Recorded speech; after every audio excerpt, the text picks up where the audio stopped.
প্রসঙ্গ এবারের নির্বাচন। এবারে নির্বাচনের ক্ষেত্রে যদি প্রার্থী নির্বাচন করা হয় তাহলে আমার ব্যক্তিগত মতামত হিসেবে থাকবে যে এবারের প্রার্থী এমন একজন প্রার্থীকে সিলেক্ট করুন যে প্রার্থীর বাংলাদেশ ব্যতীত অন্য কোনো দেশের নাগরিকত্ব থাকবে না এবং তার পরিবর্গের ছেলে মেয়ে ভাই বোন স্ত্রী শালা সম্বন্ধী শ্বশুর এমন কারো লোকের যেন বৈদেশিক কোনো নাগরিকত্ব না থাকে।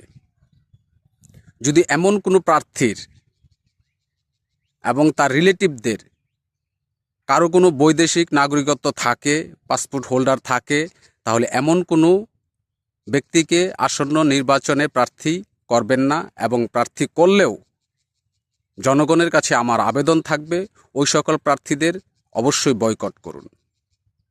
যে সকল প্রার্থীর আগামী নির্বাচনে অংশগ্রহণ করতে ইচ্ছুক তাদেরকে অবশ্যই বাংলাদেশি পাসপোর্ট হোল্ডার এবং বাংলাদেশি নাগরিক হতে হবে এবং ওই সকল প্রার্থীর যেন বিশ্বের অন্য কোনো দেশের নাগরিকত্ব না থাকে।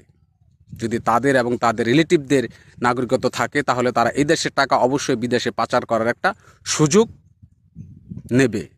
তাই ওই সকল প্রার্থীকে অবশ্যই বয়কট করুন আগামী নির্বাচনে প্রার্থী হোক বাংলাদেশের পাসপোর্ট হোল্ডার, বাংলাদেশের নাগরিক।